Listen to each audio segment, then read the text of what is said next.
kill. And on the left side, Jonoman92. Boom. Alright. Okay, I'm gonna give you the warning right now, everybody. Oh, shit. Jonoman92. Okay. I told Shimmy I have to stop casting because I have to go to work at 5 o'clock my time. It's an hour and 15 minutes. I need a little bit of time to get ready, but it's a really short drive, so not that much.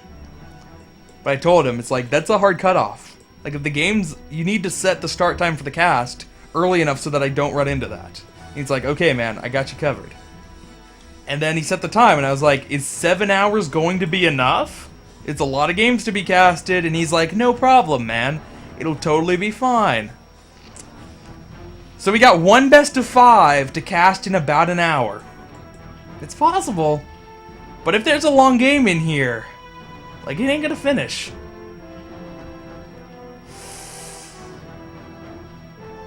Ugh. Alright. Quirinus says there is. So Shimmy didn't watch the replays? Did Shimmy lie to me? That bastard. I don't want to leave the cast undone. Oh god. So then if that is true, Quirinus, that there is an hour-long game in here and I won't be able to finish it, that means I got two options.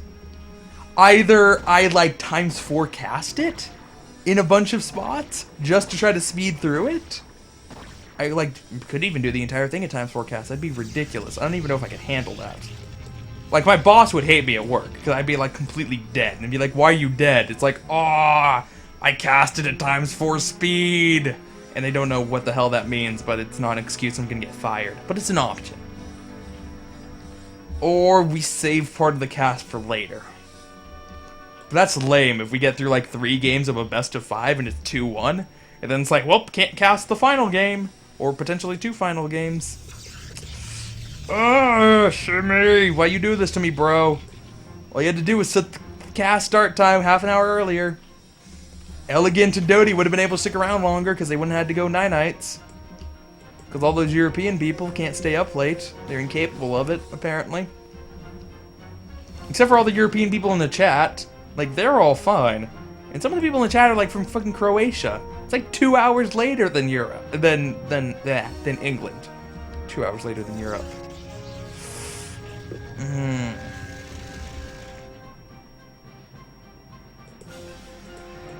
All right.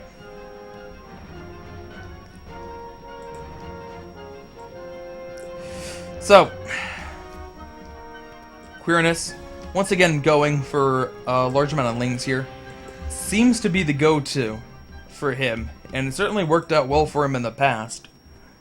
Was he going to be able to go for the run-by? If he went a little while ago, would have been only 1 cannon, would have worked. Now there are 2 cannons. Does have a lot of lings, not impossible, and it looks like he is going to go for it. He wanted to wait for speed to kick in. The probes are blocking. He actually could have killed the cannons if he wanted to, but instead going to go for the run-by straight up. Not a bad option as you have 5 lings in the base. Jonoman has no zealots.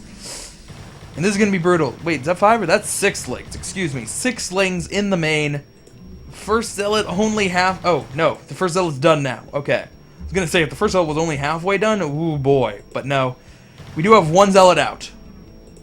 The Nexus already at 2/3 health. That quickly. Lings just pile through that shield.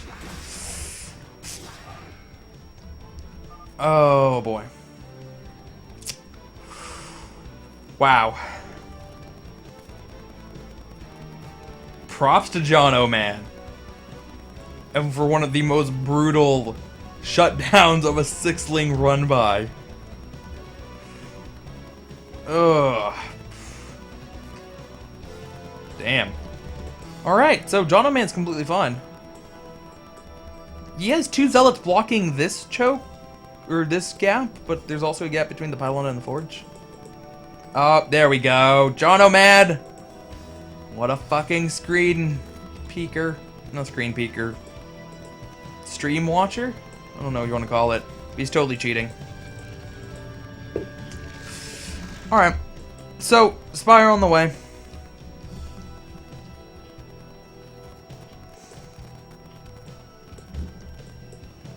And I don't know, Spire worked out pretty damn well for Quirinus in his last game. Jonoman doesn't have cannons up yet, and actually, he needs to throw down... Okay, he's throwing down the pylon now. But he needs to get that pylon done before he'll be able to get any cannons up here. It does look like he's minding that, though. He wants to be able to deal with the Mutalisks, and if he starts cannons... starting cannons immediately after the pylon's done, it's going to be right around the time. He's going to be good. Assuming he doesn't just completely forget cannons. That'd be bad. We're also assuming that Quirinus goes 3-hatch Muta, which is not a guarantee. It could just be for Scourge.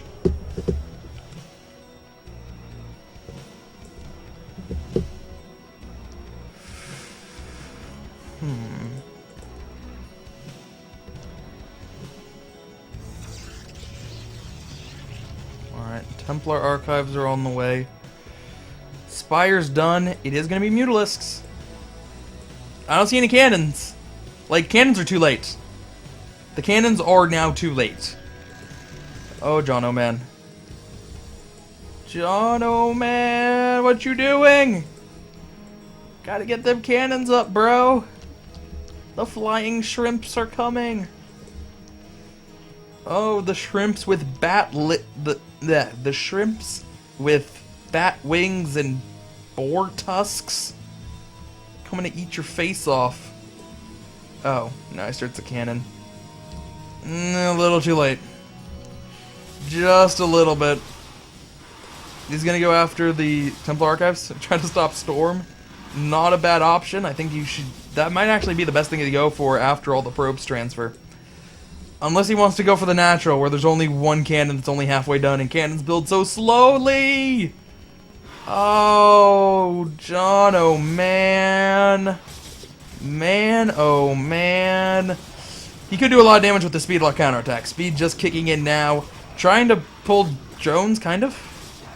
They like got in a perfect line as if they were trying to block something, but I don't know what they were trying to block off.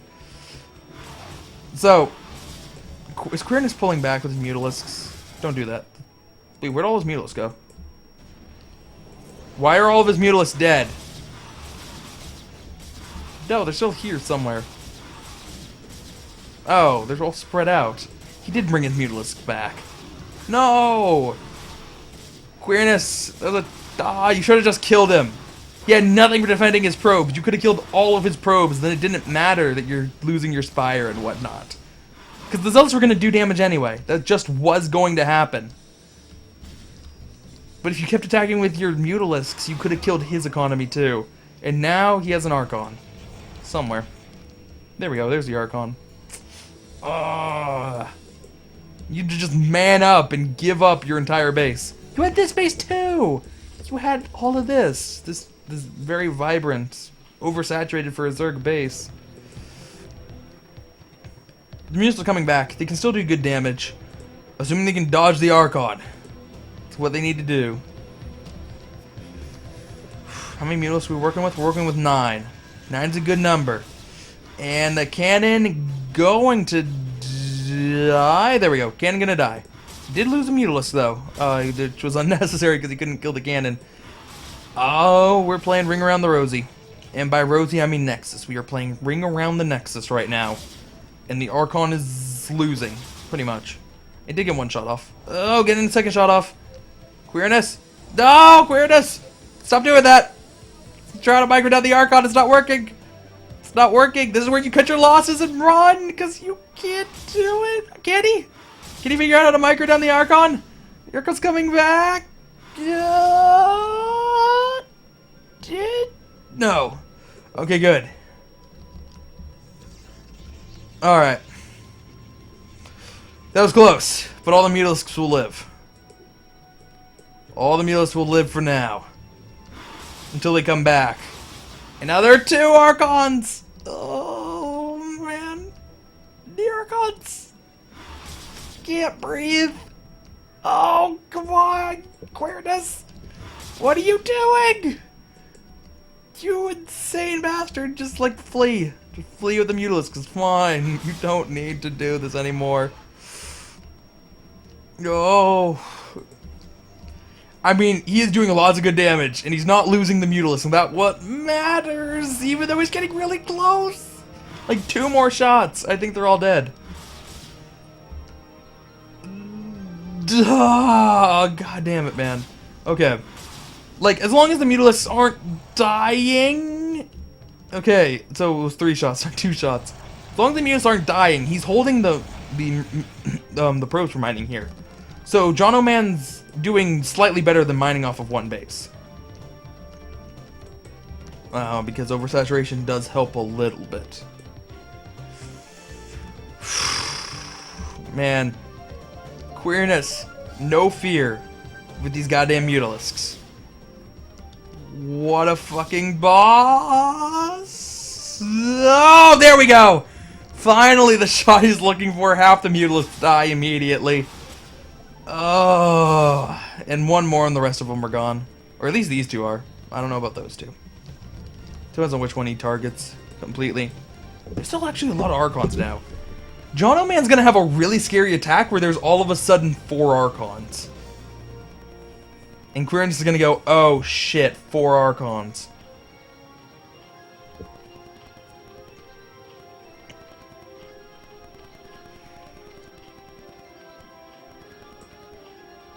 Ugh. Damn, man. Damn. So, Quirinus has a pretty solid army of his own. Nice collection of Hydralisks here. Even some drones, for good measure. Oh, there we go. Getting them to mine. Does not have upgrades, though. We'll be going up against 1-1.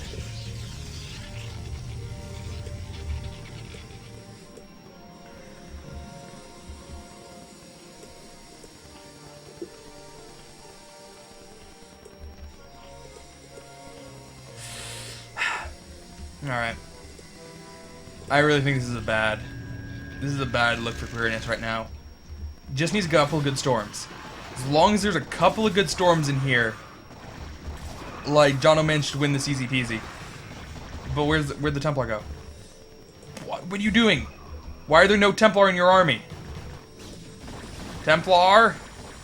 Templar, where are you going? Templar apparently just really wanted to defend against the bust attempt that was inevitably coming. Like, there's 5 Templar! Why are you not using your Templar? Like, how long are you going to wait? Like, I need them to clump up more. Like, I could hit 5 at once, but I want to hit 7 at once, so we're gonna stop. Okay, I could hit 12 at once, but like... Nah, maybe it could be better. Maybe you could have 12 at once, and then there are like 5 lurkers burrowed underground. Let's wait. I wouldn't want to use my storm. It's a precious resource, damn it. There we go! Finally using some storm.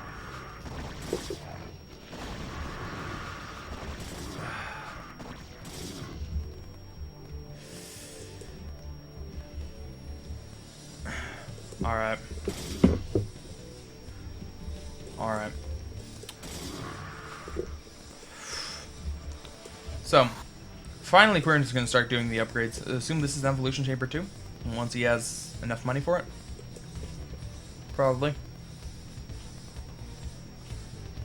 We'll keep an eye on that drone. So.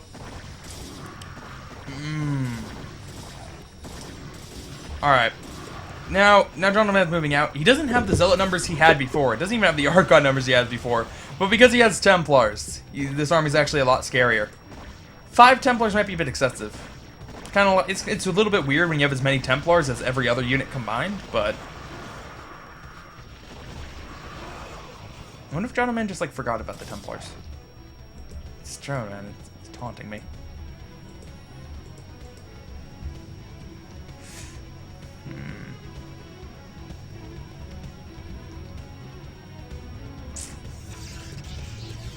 Alright.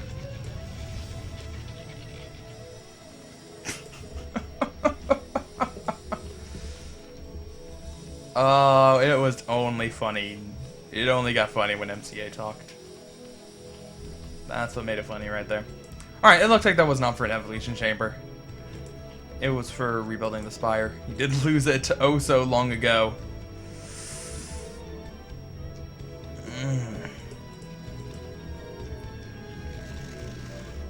God, he only has one injured cannon. That'd be hilarious.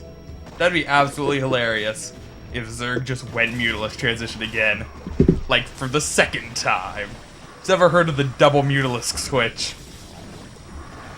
Quirinus would be innovating. Like, seriously, if Quirinus does a double Mutalisk transition, he's like, boom. Him and Elegant are like would be the two people I'm rooting for in this tournament. Automatically. If he does a double Mutalisk transition. He has enough gas for the double Mutalisk transition. Has enough hatcheries, too. I don't know if he's... it doesn't look like he's saving his larva. That's a shame. Yeah, he's making too many Hydralisks. Probably not going to happen.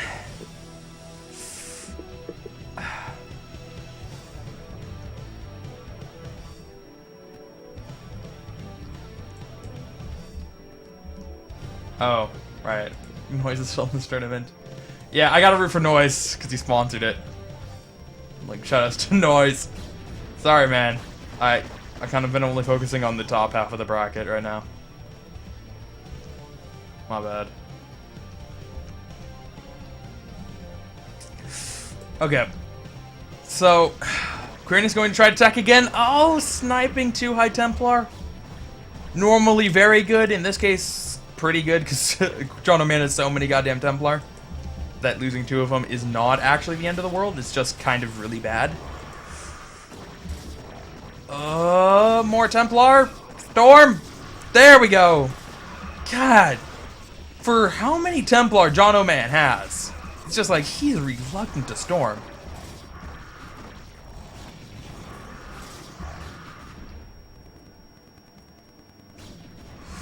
Alright. Looks like Jonoman moving out with his army a little bit to try to secure a 3rd base. I'm not going for this 3rd base. Kind of a toss-up. This one's easier to get your own army to, but this one is harder for your opponent to get their army to. I like this. I like this for Jonoman. I guess he could have also gone for this if he really just wanted to be far away, and then set up a pretty defensive one after that.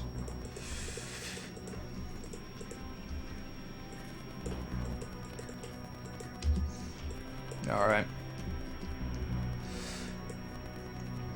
1-1 for Protoss, 0-1 for Zerg. Zerg glitching out around the Hydralisk. There we go, they finally killed the Hydralisk. Dude, I'm pretty sure like the Hydras were passing by, and the Dragoon was just sitting there like emanating stupidity and inability to walk in straight lines. That's why the Hydras were all glitching out, because it's like they were inside the Dragoon's zone of influence, and they're like, oh god, can't balance.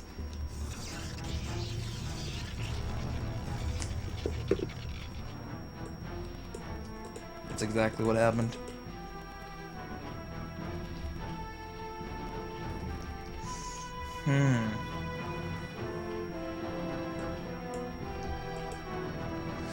Alright. So, Queen's Nest on the way. Interesting, Quirinus is just going to go for Queen's Nest now. I guess he really just doesn't want to take a 4th base. I mean, obviously he was going to delay the 4th base, based on where he took his 3rd base and how aggressive he's been. But, Quirinus now decided just to completely skip over that. A bunch of High Templar. How good are the Storms? If the Storms are bad, Hydralisks could do a lot of damage here, but if the Storms are good, Quirinus is just going to die. First Storm, nice. Kills his own Observer, which is a little bit unfortunate, but it doesn't matter. Oh, there we go. Now we're getting them money storms. Now we're getting the money storms.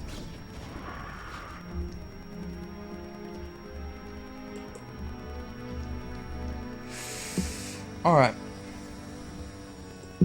So, this is a pretty scary Protoss force.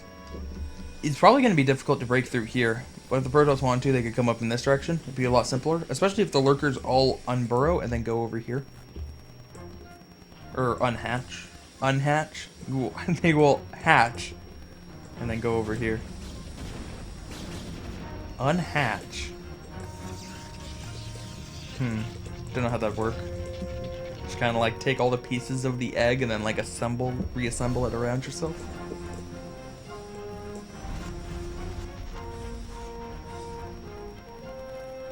Actually, that's a good question.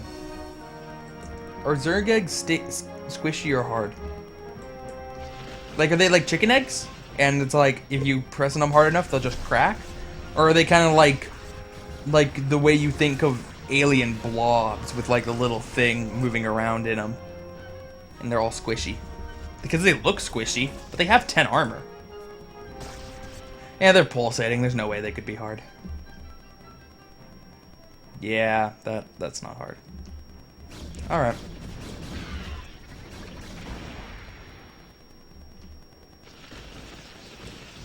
I know, man. The 10 armor was what was initially made me think that they're crunchy.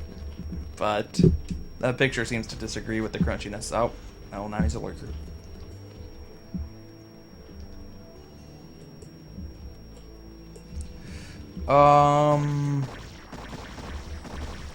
Quirinus attacking with a few hydralisks down here.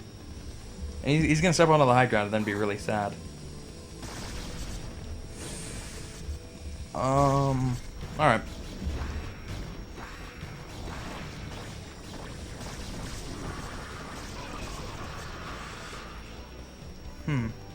So Jonoman, he's still trying to break through. Still trying to figure out how he's gonna get in. He really doesn't have to do too much. I mean, he's on even basis with his opponent. Actually, excuse me, he's not on even basis. He's about to be ahead on basis compared to his opponent. Everything's going swimmingly for him. He could just wait for Quirinus to make a mistake and like try to bust out of here. And then lose all the lurkers before they're able to burrow. Consume's coming up though, and that's ooh. Uh-oh. My flash died. So I gotta refresh here. Get that chat back up and working. Because I really wouldn't want to miss out on anything that's going on in that chat. We have had the most productive and insightful chat I have ever seen. In any chat. Like, the IQ level of the chat today is just like off the fucking chart. Alright. Oh man, I hope it doesn't play an ad. It is gonna play an ad, but I hope the ad's muted. Be mute.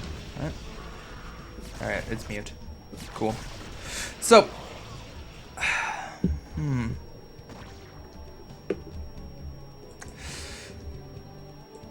Yeah, okay. Quirinus being passive up here, totally fine.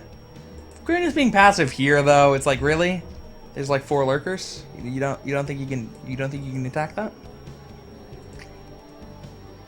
Damn it, I say Quirinus for both players. I'm just so used to saying Quirinus at this point. Jonoman. Jonoman being down here.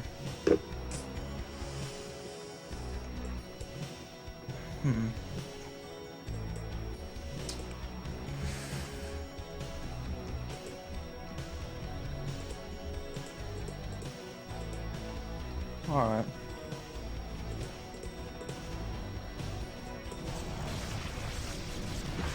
So, now Jonoman will be going in for the attack. It's going to cost him a couple of units, and that really doesn't matter, though. Really does not matter at all. Going to be taking out this base. Quirinus with the counterattack does have Swarm to help out. Going... Oh, nope. Not going to be enough. Managed to take out 1 High Templar and 1 cannon, and that is GG for Quirinus. Jonoman takes game 1 of this best of 5.